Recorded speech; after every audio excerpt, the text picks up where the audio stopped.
Hello students, welcome to channel economics Guruji once again. Chapter number 14 जो हम study कर रहे थे उससे सीक्वेंस में आगे बढ़ते हुए इस वीडियो में हम समझेंगे what is the circular flow of model and what is the circular flow of income in an economy. इसके बारे में हम डिटेल में यहाँ पर समझेंगे। और अभी तक आपने लास्ट वीडियो को नहीं देखा है तो मैं आपको बता दूं कि लास्ट वीडियो का जो लिंक है मैं इस वीडियो के डिस्क्रिप्शन में मेंशन कर रहा हूं, ताकि आप पहले उस वीडियो को देखें, समझें। नेशनल इनकम से रिलेटेड जो बेसिक टर्म्स हैं वो आप पहले अच्छे से समझें। तो जैसे जैसे हम आगे बढ़ते जाएंगे वीडियो में या फिर चैप्टर में, तो आपको आने वाले कॉन्सेप्ट्स अच्छे से समझ में आ पाएंगे। ओके, तो हम यहाँ पर समझते हैं what is the circular flow of income. Circular circular का मतलब क्या है? राउंड शेप में, मतलब घूमते हुए।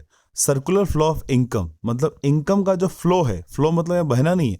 इनकम जो है इकोनॉमी में वो किस किस रूप में, मतलब अलग अलग रूप में इकोनॉमी में घूमती रहती है। हम जो पैसा खर्च करते हैं, अपना एक्सपेंडिचर किसी दूसरे की इनकम बनता है, और दूसरा वापस जो एक्सपेंडिचर करता है वो किसी तीसरे की इनकम बनता है। तीसरा वापस जो पैसा खर्च करता है, एक्सपेंड करता है, वो किसी चौथे की इनकम बनता है। तो जो पैसा, जो इनकम हम खर्च करते हैं वो किसी किसी रूप में इकोनॉमी में in cash, in terms of cash वो घूमती रहती है। तो वो क्या है उसके बारे में यहाँ पर हमें समझना है। तो सबसे पहले हम देखते हैं सर्कुलर फ्लो ऑफ इनकम है क्या है। तो it means the circularity of flow of production, income, expenditure in any economy. मतलब यहाँ पर है कि जो प्रोडक्शन है, इनकम है या एक्सपेंडिचर, इसके रूप में जो इनकम है या पैसा चलता रह रहा है उससे रिलेटेड है। या फिर इसकी दूसरी जो डेफिनेशन हम यहाँ पर देखते हैं, the circular flow of income refers to flow of money income और the flow of goods and services across different sectors of a economy. मतलब किसी भी इकोनॉमी में हम बात करें तो जो इनकम है, जो रुपया है, वो अलग अलग फॉर्म में अलग अलग रूप से चलता रहता है। कैसे है इसको समझने के लिए हम यहाँ पर इस डायग्राम को देखते हैं, डायग्राम के थ्रू समझते हैं, आपको यहाँ पर जल्दी से समझ में आ जाएगा। तो production of goods and services, सबसे पहले आप क्या देख रहे हैं यहाँ पर? Production of goods and services. मतलब इकोनॉमी में जितना भी गुड्स एंड सर्विसेज का प्रोडक्शन होता है, ठीक है, उसी के बराबर सभी फैक्टर्स ऑफ प्रोडक्शन को इनकम डिस्ट्रीब्यूट होती है। फैक्टर्स ऑफ प्रोडक्शन कौन कौन से हैं? Land, labour, capital and entrepreneur. जितना भी प्रोडक्शन हो रहा है, जैसे कि सपोज 1000 करोड़ का इकोनॉमी में यहाँ पर प्रोडक्शन हो रहा है, तो 1000 करोड़ के इक्विवेलेंट ही इनकम जो है इकोनॉमी में डिस्ट्रीब्यूट होगी as a rent, profit, interest and wages. पता है ना आपको? 4 प्रकार के यहाँ पर जो फैक्टर्स ऑफ प्रोडक्शन है, उन चारों को जो मिलने वाले जो रेम्यूनरेशन है, जो इनकम है, वो किस किस फॉर्म में मिलती है? लेबर को मिलती है वेजेस, लैंड को मिलता है रेंट, कैपिटल को इंटरेस्ट, एंटरप्रेन्योर को प्रॉफिट। ठीक है, तो ये जो चारों फॉर्म में जो है इनकम घूमती रहती है। हम यहाँ देख रहे हैं कि 1000 करोड़ का प्रोडक्शन हुआ है, तो 1000 करोड़ के बराबर ही इकोनॉमी में इनकम का डिस्ट्रीब्यूशन होगा। ठीक है, अब अपने पास जो इनकम आती है वो इनकम हम वापस खर्च कर देते हैं। हम ये मानते हैं कि इकोनॉमी में किसी प्रकार से कोई सेविंग नहीं है। जनरली एक सिंपल इकोनॉमी की बात करते हैं, तो एक सिंपल इकोनॉमी हम समझने के लिए मानते हैं, या एजम्पशन यहाँ पर हम लेते हैं कि ऐसी इकोनॉमी में किसी भी प्रकार से कोई भी यहाँ पर सेविंग्स नहीं है। और सेविंग्स नहीं होगी तो उस कंडीशन में हम देखेंगे कि जो पैसा इनकम के रूप में आ रहा है वो टोटल यहाँ पर खर्च हो जाएगा। ठीक है, तो क्या हो गया यहाँ पर कि जो इनकम, यानी जो अमाउंट है, जैसे कि इकोनॉमी में 1000 करोड़ का यहाँ पर प्रोडक्शन हुआ है, ठीक है, तो 1000 करोड़ के बराबर ही यहाँ पर इकोनॉमी में इनकम डिस्ट्रीब्यूट होगी। फिर वापस 1000 करोड़ के इक्विवेलेंट ही इकोनॉमी, वापस वो पैसा जो है वो एक्सपेंडिचर के रूप में चला जाएगा। और हम जो पैसा खर्च करते हैं, वापस अब देखना यहाँ पर क्या हुआ कि 1000 करोड़ का प्रोडक्शन हुआ, 1000 करोड़ के वापस यहाँ पर इनकम डिस्ट्रीब्यूट हुई, और वही इनकम वापस खर्च हो गई 1000 करोड़ के बराबर। अब अपना जो पैसा खर्च होता है वो किसी न किसी प्रकार से किसी न किसी मैन्युफैक्चरर के पास जाता है, प्रोड्यूसर के पास जाता है, अल्टीमेटली पहुंचेगा तो उनके पास ही पहुंचेगा। तो वापस वो पैसा 1000 करोड़ किनके पास पहुंच गया? मैन्युफैक्चरर और प्रोड्यूसर्स के पास। वो वापस प्रोडक्शन करेंगे, वापस इनकम डिस्ट्रीब्यूट होगी, वापस पैसा खर्च होगा, वापस पैसा उनके पास पहुंचेगा, वापस प्रोडक्शन करेंगे, इनकम देंगे, वापस पैसा खर्च होगा। तो इस प्रकार से एक इकोनॉमी में जो वो सर्कुलेटरी फॉर्म में जो है पैसा लगातार एक सर्कुलेटरी फॉर्म में चलता रहता है, इसको हम यहाँ पे कहते हैं सर्कुलर फ्लो ऑफ इनकम। ठीक है, अब इससे रिलेटेड एक आयलर थ्योरम है। इकोनॉमिस्ट जो आयलर है उन्होंने इससे रिलेटेड थ्योरम दिया है सर्कुलर फ्लो ऑफ इनकम से रिलेटेड, वो हम यहाँ पर समझते हैं क्या है। According to Euler theorem, production takes place due to the distribution among the factors of production. मतलब जब फैक्टर्स ऑफ प्रोडक्शन को डिस्ट्रीब्यूशन होता है, लैंड लेवल कैपिटल का यूज़ करते हैं, अलग अलग जगह पर डिस्ट्रीब्यूट करते हैं, उनको लगाते हैं, तो क्या होता है यहाँ पर प्रोडक्शन होता है, ठीक है, production takes place. Distribution of production among factors of production in this way is called factor income. अब जो भी प्रोडक्शन हुआ है, यहाँ पे क्या लिख रहे हैं, डिस्ट्रीब्यूशन ऑफ प्रोडक्शन, मतलब जितने भी रुपए का प्रोडक्शन जनरेट हुआ है, जितने भी अमाउंट का प्रोडक्शन जनरेट हुआ है, उसको हम डिस्ट्रीब्यूट करते हैं किसमें, फैक्टर्स ऑफ प्रोडक्शन में, ठीक है। यानी हम लैंड को दे रहे हैं, यहाँ पर लैंड को क्या मिलता है, भूल गए, लैंड को मिलता है रेंट, ठीक है, लेबर को मिलता है वेजेस, कैपिटल को इंटरेस्ट और एंटरप्रेन्योर को प्रॉफिट, ठीक है। तो ये जो फैक्टर्स ऑफ प्रोडक्शन को जो इनकम जनरेट हो रही, मतलब जो पैसा दिया जा रहा है, वो क्या यहाँ पर उनकी फैक्टर इनकम, क्या बोलते हैं उसको, फैक्टर इनकम। फिर वापस आगे, people of the country spend this factor income on goods and services. अब जो भी पैसा लोगों के पास आता है वो गुड्स एंड सर्विसेज पर खर्च कर दिया जाता है। इन this way income earned through productive services circulates between house holds and business firms. अब जो भी पैसा है, इनकम है, वो हाउस होल्ड्स और बिजनेस फर्म्स के बीच में लगातार चलता रहता है एक रोटेटिंग वे में, इसलिए इसको हम यहाँ बोलते हैं सर्कुलर फ्लो ऑफ इनकम। आगे बात समझ में। तो कुल मिलाकर आयलर थ्योरम के अकॉर्डिंग क्या है कि इकोनॉमी में जो भी फैक्टर्स ऑफ प्रोडक्शन है उनका डिस्ट्रीब्यूशन होता है as a land, labour, capital and entrepreneur, ठीक है। फैक्टर्स ऑफ प्रोडक्शन हुआ, अब लैंड को यहाँ पर रेंट मिलेगा, फिर वेजेस मिलेगी, लेबर को, कैपिटल को इंटरेस्ट और एंटरप्रेन्योर को यहाँ पर प्रॉफिट मिलेगा। तो जो भी ये फैक्टर जो प्रोडक्शन हुआ था वो प्रोडक्शन करते हैं, इनके बदले उनको फैक्टर इनकम मिलती है। फैक्टर इनकम क्या मिल जाएगी, यहाँ पर उनको क्या मिलेगा, वापस देखते हैं हम। फर्स्ट क्या यहाँ पर rent, second wages, third interest और फोर्थ जो है वो प्रॉफिट। तो इन चारों रूप में उनको इनकम मिलती है। वो फैक्टर इनकम वापस गुड्स एंड सर्विसेज जो प्रोडक्शन हुआ उस पर खर्च कर देते हैं। पैसा वापस कहाँ पहुँच जाता है, फर्मों के पास। फर्में वापस फैक्टर्स ऑफ प्रोडक्शन का यूज़ करती हैं, उनको इनकम देती हैं, वापस इनकम जनरेट होती है ना। फैक्टर्स ऑफ प्रोडक्शन को पैसा मिलता है, इनकम मिलती है, वापस खर्च करते हैं। तो इस प्रकार से रोटेटिंग वे में इकोनॉमी में जो पैसा है वो लगातार सर्कुलेटिव वे में मूव होता रहता है। ओके, अब इससे रिलेटेड एक जो थ्योरम है वो तो हो गया अपने। फिर आगे बढ़ते हैं, इससे रिलेटेड जो नोट है छोटा सा वो हम यहाँ पर स्टडी करते हैं। तो यहाँ पर आप नोट देख रहे हैं जिसमें लिखा हुआ है the idea of circular flow of income was firstly given by Francois Quesnay in agriculture economist in 1758। ध्यान रखना आप कि एक जो एग्रीकल्चर जो इकोनॉमिस्ट थे उन्होंने, उनका नाम क्या था, फ्रैंकोइस क्विज़ने। उन्होंने 1758 में सबसे पहले सर्कुलर फ्लो ऑफ इनकम के बारे में बताया था। तो ध्यान रखना, एग्जाम में 1 मार्क्स का क्वेश्चन जो है वो ऑब्जेक्टिव टाइप में या 1 मार्क्स या शॉर्ट आंसर या फिर वेरी शॉर्ट आंसर में आपको पूछ सकते हैं, तो आपको गलती नहीं करनी है। अब हम बात करते हैं circular flow of income in a simple economy और circular flow of income model in 2 sector economy. जब हम 2 सेक्टर इकोनॉमी की बात करते हैं तो वो सर्कुलर फ्लो मॉडल क्या होता है, 2 सेक्टर इकोनॉमी यानी हम एक सिंपल इकोनॉमी की बात कर रहे हैं जिसमें सिर्फ 2 sector, there are only 2 sectors. First is household sector and second is business और फर्म और प्रोड्यूसर सेक्टर। यानी हम यहाँ पर हाउस होल्ड सेक्टर और बिजनेस सेक्टर के को लेते हुए स्टडी करते हैं। ऐसी इकोनॉमी को हम यहाँ पर सिंपल इकोनॉमी मानते हैं। अब कुछ एजम्पशंस हमने यहाँ पर ली, कुछ बातों को यहाँ पर माना गया है। वो एजम्पशंस कौन कौन सी हैं उसके बारे में हम यहाँ पर देखते हैं। सबसे फर्स्ट है total production of country is through business firms only. यानी इकोनॉमी में जो भी प्रोडक्शन होता है वो सभी बिजनेस फर्म से प्रोड्यूस कर रही है, यानी बाहर से कोई भी इंपोर्ट नहीं हो रहा है, ठीक है, अपनी कंट्री में सब माल पैदा हो रहा है।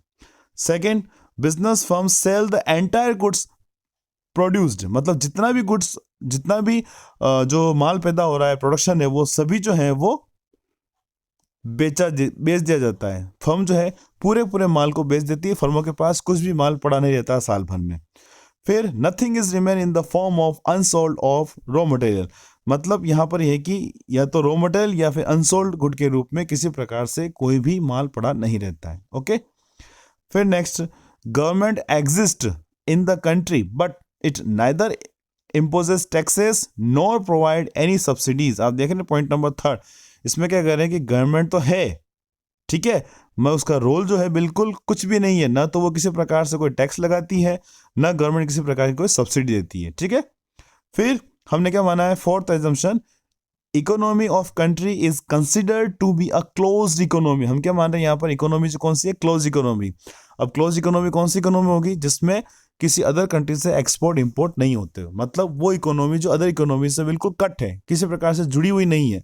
वो किसी इकोनॉमी को न तो कोई एक्सपोर्ट करती है, न बाहर वाली किसी इकोनॉमी से वो इंपोर्ट करती है। ऐसी इकोनॉमीज को बोलते हैं यहाँ पर क्लोज इकोनॉमी। यहाँ भी इसका मतलब यहाँ पर न तो कोई एक्सपोर्ट है, न कोई इंपोर्ट है। देखना यहाँ पर कि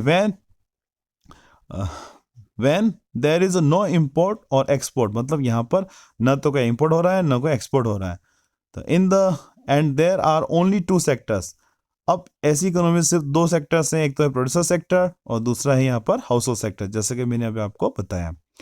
फिर लास्ट वाली जो इसकी एजम्पशन है वो है there is no saving and investment. न तो यहाँ पर किसी प्रकार से कोई सेविंग है और न किसी प्रकार से कोई इन्वेस्टमेंट हो रहा है। मतलब इकोनॉमी में जो पैसा इनकम के रूप में आ रहा है वो टोटली सब पैसा खर्च कर दिया जाता है, कोई इन्वेस्टमेंट नहीं। मतलब गवर्नमेंट अपनी तरफ से कोई भी इन्वेस्टमेंट नहीं कर रही। ठीक है, हम सिर्फ ऐसी इकोनॉमी को लेते हैं, और ऐसी इकोनॉमी को जब हम लेते हैं तो किस प्रकार से economy circular flow model work करता है, कैसे क्या चलता है, उसके बारे में हम यहाँ पर समझते हैं।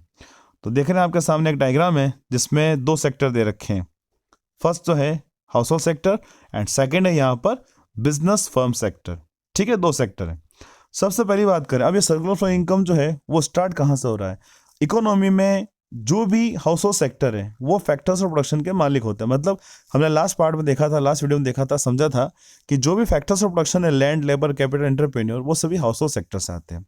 तो सबसे पहला जो काम क्या पर, सबसे पहला जो यहाँ पर प्रोसेस वो क्या है कि लैंड, लेबर, कैपिटल, एंटरप्रेन्योर, ये हाउस होल्ड सेक्टर से किधर जा रहे हैं, बिजनेस सेक्टर को। देख रहे हैं आप यहाँ पर एरो जो है ना, ये एरो देख रहे हैं, ये हाउस होल्ड सेक्टर से बिजनेस सेक्टर का, प्रोडक्शन सेक्टर की तरफ जा रहे हैं। ठीक है, अब इसके बदले में उनको क्या मिला, किनको, फैक्टर्स ऑफ प्रोडक्शन को, जो हाउस होल्ड सेक्टर से आ रहे हैं उनको क्या मिला, wages, rent, interest and profit. ठीक है, लेबर को क्या मिला, वेजेस, लैंड को रेंट, कैपिटल को इंटरेस्ट और एंटरप्रेन्योर को प्रॉफिट। तो जो भी factors of production household sector से बिजनेस सेक्टर की तरफ गए थे उनको यहाँ पर as a factor payment wages, rent, interest and profit यहाँ पर मिल रहे हैं। ठीक है, ये तो बात हो गई कि जो पैसा फैक्टर इनकम के रूप में इकोनॉमी में हाउस होल्ड सेक्टर को मिल रहा है। अब जो लैंड, लेबर, कैपिटल, एंटरप्रेन्योर या जो factors of production business firm में गए थे, उन्होंने वापस जाकर क्या किया, ताली बजाई या ऐसे बैठे रहे या भजन किए, नहीं, वो प्रोडक्शन के लिए गए। उन्होंने गुड्स एंड सर्विसेज प्रोड्यूस की। तो जो भी गुड्स एंड सर्विसेज प्रोड्यूस की वो कहाँ बिकेगी, हाउस होल्ड सेक्टर में बिकेगी। जो भी हाउस होल्ड है उनको खरीदेंगे। तो यहाँ पर जो फैक्टर ऑफ प्रोडक्शन गए थे उन्होंने प्रोडक्शन किया, और वो प्रोडक्शन देखें ना, flow of goods and services, last line. तो flow of goods and services किधर गया, मतलब जो भी गुड्स एंड सर्विसेज प्रोड्यूस हुई थी वो किधर गई, हाउस होल्ड सेक्टर में। तो हाउस होल्ड सेक्टर के पास गुड्स एंड सर्विसेज आई, ठीक, और उसके बदले उन्होंने खर्च किया। खर्च क्या किया, जो पैसा उनके पास फैक्टर इनकम के रूप में आया था, वेजेस, रेंट, इंटरेस्ट, प्रॉफिट। तो जो पैसा फैक्टर इनकम के रूप में हाउस होल्ड सेक्टर के पास आया था उन्होंने उसको वापस खर्च कर दिया एज ए कंजप्शन एक्सपेंडिचर। मतलब जो भी वो कंज्यूम करें गुड्स एंड सर्विसेज उन्होंने वापस उस पर खर्च कर दिया। तो कुल मिलाकर जो पैसा, जो income wages, rent, interest, profit के रूप में हाउस होल्ड सेक्टर के पास आई थी फ्रॉम बिजनेस सेक्टर, उन्होंने वापस खर्च कर दिया इसको कंजप्शन एक्सपेंडिचर के रूप में, क्योंकि वो goods and services business sector ने प्रोवाइड की हाउस होल्ड सेक्टर को, और बदले में उन्होंने खर्च किया, तो खर्च वापस किसके पास पहुंच गया, बिजनेस फर्म के पास। तो यहाँ पर एक रोटेटिव वे में इसी प्रकार चलता रहता है, वापस फैक्टर्स ऑफ प्रोडक्शन जाएंगे बिजनेस फर्म के पास, ठीक, उसके बदले उनको वापस इनकम मिलेगी, और जो गुड्स एंड सर्विसेज प्रोड्यूस की थी उन्होंने वापस हाउस होल्ड सेक्टर के पास जाएगी, और कंजप्शन एक्सपेंस के रूप में वापस जो पैसा है वो बिजनेस फर्म के पास पहुंच जाएगा। जो पैसा वापस कंजप्शन एक्सपेंडिचर के रूप में फर्मों को, प्रोड्यूसर्स को मिला, वो वापस फैक्टर पेमेंट के रूप में हाउस होल्ड सेक्टर को देंगे, हाउस होल्ड सेक्टर वापस खर्च करेंगे, वापस बिजनेस फर्म के पास जाएगा, वापस वो इनकम देंगे, हाउस होल्ड सेक्टर के पास आएगा, वापस house hold sector consumption expenditure करेंगे, वापस फर्मों के पास पहुंचेगा, और इस प्रकार से रोटेटिंग वे में, सर्कुलर फ्लो में जो इनकम है लगातार कंटिन्यूसली इकोनॉमी में चलती रहती है। ठीक है, तो ये कहलाता है circular flow of model in a simple economy. आगे बात समझ में, सिंपल इकोनॉमी जिसमें कितने सेक्टर्स हैं? Only 2 sectors. कौन कौन से? House hold sector and business firm sector. I hope आपको समझ में आ गया है। अगर आपको वीडियो अच्छा लग रहा है तो इसे लाइक जरूर करें। ठीक है, आगे बढ़ते हैं। ये इसका डिस्क्रिप्शन है, अगर आप इसको पॉज करके लिखना चाहते हैं तो लिख सकते हैं। ठीक है, वैसे आपके पास नोट्स अवेलेबल हैं। अब इन सब का कंक्लूजन क्या निकलता है, निष्कर्ष क्या निकलता है, मेन बात क्या है यहाँ पर? कि सबसे पहला जो निष्कर्ष है वो क्या है कि the amount of sale and purchase of goods and services is equal. Economy में जो भी बेचा जाता है ना, और खरीदा जाता है वो सब सेम होता है। मतलब इकोनॉमी में 1000 रुपये का माल बेचा जा रहा है तो 1000 रुपये का माल यहाँ पर खरीदा जा रहा है। एक बात तो ये, ठीक है। Next, in other words the income received by the factor of production of country is equal to the expenditure on goods and services. मतलब इकोनॉमी में अगर 1000 करोड़ की इनकम आ रही है, ठीक है, एज ए इनकम है, तो इकोनॉमी में पूरी वो खर्च कर दी जाएगी। 1000 करोड़ रुपए वो जाएंगे यहाँ पर एक्सपेंडिचर। यानी इकोनॉमी में इनकम एंड एक्सपेंडिचर दोनों इक्वल होंगे। एक तो बात यह। Second, flow of income and expenditure move in a circular manner in a opposite direction. अभी अपन ने देखा था, यानी ये अपोजिट डायरेक्शन में चलता है। कैसे? अभी अपन देखा था कि बिजनेस सेक्टर से हाउस होल्ड सेक्टर को फैक्टर पेमेंट जा रहे थे, वेजेस, रेंट, इंटरेस्ट, प्रॉफिट, और वो वापस जो है कंजप्शन एक्सपेंडिचर के रूप में हाउस होल्ड सेक्टर से बिजनेस फर्म के पास जा रहे थे। तो जो सर्कुलर वे में जो है इनकम लगातार मूव होती रहती है, हाउस होल्ड सेक्टर से बिजनेस सेक्टर की ओर, बिजनेस से हाउस होल्ड की ओर, हाउस होल्ड से बिजनेस की ओर, लगातार इकोनॉमी में इस प्रकार से ये चलती रहती है। Third one, the flow of money received as remuneration for the means of production. मतलब जो पैसा मीन्स ऑफ प्रोडक्शन को, फैक्टर्स ऑफ प्रोडक्शन को एज ए रेम्यूनरेशन मतलब factor payment, wages, rent, interest, profit के रूप में मिला था, opposite to the flow of, यहाँ पर फ्लोर नहीं है, फ्लो है, ठीक है, ध्यान रखिए, flow of the means of production. ये फ्लोर के बजाय आपको क्या करना है यहाँ पर? फ्लो। ठीक, ये क्या है यहाँ पर? फ्लो। टाइप मिस्टेक है, ध्यान रखना। फ्लो यहाँ पर, तो क्या यहाँ पर पढ़ना आपको? The opposite to the flow of means of production. मतलब मीन्स ऑफ प्रोडक्शन का जो फ्लो था, हमने देखा था कि हाउस होल्ड सेक्टर से land, labour, capital, entrepreneur, business firm के पास जा रहे थे। ठीक है, इसको आप ऊपर करते हैं और देखते हैं, समझते हैं क्या है ये। आप देख रहे हैं ये जो आपके सामने जो डायग्राम बना हुआ है, इसमें भी हमने देखा था कि फैक्टर पेमेंट जा रहे हैं, फैक्टर्स ऑफ प्रोडक्शन जा रहे हैं, ठीक है, बदले में उनको आज फैक्टर इनकम मिल रही है। ये यहाँ पर बात करी जा रही। ठीक, तो ये कुछ कंक्लूजन्स हैं जो अभी हमने यहाँ पर देखे हैं। आई होप आपको अच्छे से यहाँ पर समझ में आ गए हैं। ठीक, अब हम आगे बढ़ते हैं और देखते हैं कि इकोनॉमी में real flow and money flow क्या होता है। इससे रिलेटेड कॉन्सेप्ट्स हैं, वो भी हम यहाँ पर समझेंगे।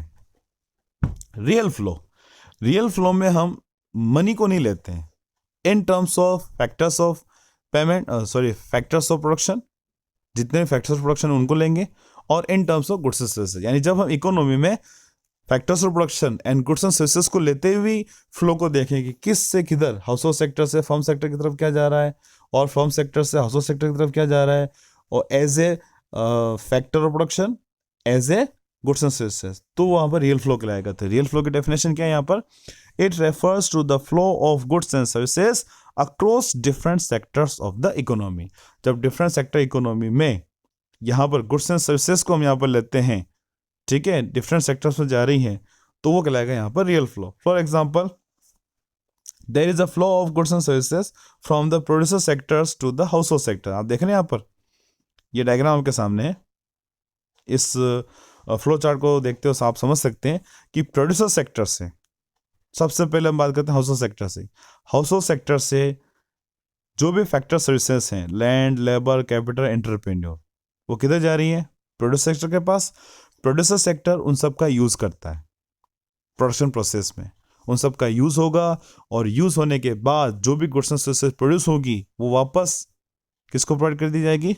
हाउसहोल्ड सेक्टर को। ठीक है, वापस जो भी फैक्टर्स ऑफ प्रोडक्शन है वापस प्रोवाइड करेंगे हाउसहोल्ड सेक्टर से प्रोड्यूसर सेक्टर को, और प्रोड्यूसर सेक्टर उनका यूज करके गुड्स एंड सर्विसेज जो प्रोड्यूस करेगा उनको वापस प्रोवाइड करेगा वो हाउसहोल्ड सेक्टर को। तो जब हम सिर्फ इकोनॉमी में goods and services and factor services इनको लेते हैं, इनके फ्लो को देखते हैं, तो it is called real flow. It is called real flow. I hope समझ में आ गया आपको। ठीक है, अब हम बात करते हैं मॉनेटरी फ्लो की या मनी फ्लो की। मनी फ्लो में इन टर्म्स ऑफ कैश, मतलब मनी जो है वो किस फॉर्म में किस सेक्टर से किस तरफ जा रहा है वो हम यहां पर लेते हैं, तो क्या यहां पर मनी फ्लो। तो देखते हैं यहां पर, तो it refers to the flow of money in terms of payments and receipts across different sectors of the country.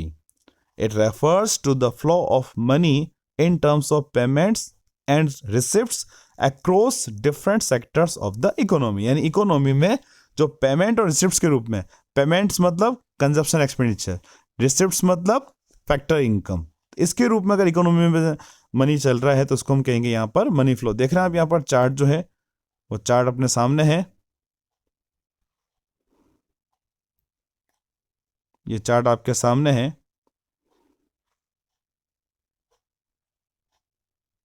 ठीक है, देख रहे हैं यहां पर कि जो हाउसहोल्ड सेक्टर से जो है वो जितनी भी फैक्टर सर्विसेज है वो सभी जो है प्रोड्यूसर फर्म सेक्टर के पास जाती है। ठीक, और इसके बदले में उनको मिलता है फैक्टर पेमेंट। जो फैक्टर सर्विसेज हैं, फैक्टर सर्विसेज कौन सी? लैंड, लेबर, कैपिटल, एंटरप्रेन्योर, वो सभी जो हैं हाउसहोल्ड सेक्टर से प्रोड्यूसर सेक्टर के पास जाती है और बदले में उनको फैक्टर पेमेंट्स मिलते हैं। ठीक है, तो फैक्टर पेमेंट्स मिल रहे हैं यहाँ पर, देख रहे हैं जो भी फैक्टर्स पेमेंट है, फैक्टर इनकम है, रेंट, वेजेस, इंटरेस्ट, प्रॉफिट, ये सभी जो हैं वो प्रोड्यूसर सेक्टर से हाउसहोल्ड सेक्टर की तरफ मूव करते हैं। ठीक, और जो पैसा इनके पास फैक्टर इनकम के रूप में आता है किसके पास? हाउसहोल्ड सेक्टर के पास, वो गुड्स एंड सर्विसेज से वापस खर्च कर देते हैं, तो वो कंजप्शन एक्सपेंडिचर के रूप में किसके पास पहुंच जाता है? वापस प्रोड्यूसर सेक्टर के पास। तो जो मनी है वो एज ए फैक्टर इनकम के रूप में प्रोड्यूसर से हाउसहोल्ड की तरफ, और एज ए कंजप्शन एक्सपेंडिचर के रूप में हाउसहोल्ड से प्रोड्यूसर की तरफ, ये लगातार कंटिन्यूसली वे में कंटिन्यूसली चलती रहती है। ठीक है, इसको बोलते हैं यहाँ पर मनी फ्लो। क्लियर? तो आगे बात समझ में। तो अभी अपन ने क्या देखा है? एक तो देखा है रियल फ्लो, दूसरा देखा है मनी फ्लो। रियल फ्लो क्या होता है वो भी हमने देखा, मनी फ्लो क्या है वो डिटेल में समझा। ठीक, तो आई होप आपको इसके बारे में अच्छे समझ में आ गया है। तो अभी अपन ने जो जो टॉपिक देखे हैं वो एक बार वापस शॉर्ट में रिकैप देख लेते हैं। हमने सबसे पहले यहाँ पर समझा था सर्कुलर फ्लो ऑफ इनकम, यानी इकोनॉमी में एक सर्कुलर फ्लो इनकम क्या होता है उसके बारे में डिटेल में समझा था। ठीक, फिर इसका डायग्राम जो है, इस डायग्राम के थ्रू, चार्ट के थ्रू में समझा। फिर आयलर थ्योरम क्या है, उस आयलर थ्योरम को समझा। Next, circular flow of income in a simple economy. Simple economy क्या है, उसके एजम्पशंस क्या है। जब हम इसकी स्टडी करते हैं सर्कुलर फ्लो मॉडल की, एक सिंपल इकोनॉमी, सिंपल इकोनॉमी किसे कहते हैं? मैंने आपको बताया था कि जब इकोनॉमी में सिर्फ दो सेक्टर को हम लें, एक तो है हाउसहोल्ड सेक्टर, दूसरा बिजनेस सेक्टर, फर्म सेक्टर या फिर प्रोड्यूसर सेक्टर, इसको हम लेते हैं तो वो सिंपल इकोनॉमी कहलाएगी। गवर्नमेंट सेक्टर हो सकता है मगर उसका रोल बिल्कुल नहीं के बराबर होता है, यानी ना तो वो कोई टैक्स लगाता है ना कोई सब्सिडी देते हैं। तो इसकी कुछ एजम्पशंस थी वो हमने यहाँ पे देखा। तो इन एजम्पशंस के रहते हुए जो इकोनॉमी में इनकम है किस फॉर्म में किस सेक्टर से किस तरफ जा रही है वो हमने यहाँ पर डिटेल में देखा। फिर इसके वापस दो पार्ट हैं। ठीक है, कंक्लूजन को देखने के बाद हमने दो पार्ट समझे। फर्स्ट, रियल फ्लो क्या है उसको समझा डायग्राम के थ्रू, फिर मनी फ्लो क्या है उसको समझा डायग्राम के थ्रू। तो आपको अपनी कॉपी में रिलेटेड जो भी डेफिनेशंस हैं वो अच्छे से लिखनी है, और जो चार्ट हैं वो आपको बनाने हैं ताकि एग्जाम में कोई दिक्कत आपके सामने नहीं आए। ओके, तो आई होप वीडियो अच्छा लगा है तो लाइक ज़रूर करें। ठीक है, और मैंने अभी आपको बता दिया है कि नेक्स्ट वीडियो में मिलेंगे जिसमें देखेंगे इससे रिलेटेड और कुछ बेसिक टर्म्स। और जो लास्ट पार्ट जो हमने पढ़ा था वो अभी तक हमने नहीं देखा है, तो मैंने आपको पहले बताया था कि उस वीडियो का लिंक मैं इस वीडियो के डिस्क्रिप्शन में मेंशन कर रहा हूँ ताकि आप इजी वे से उन वीडियोस तक पहुँच जाए और अच्छे से उसको समझ सकें। ओके, मिलते हैं नेक्स्ट वीडियो में, ख़त्म करते हैं इस चैप्टर को। Thank you. Thanks for watching Economics Guruji. Bye bye.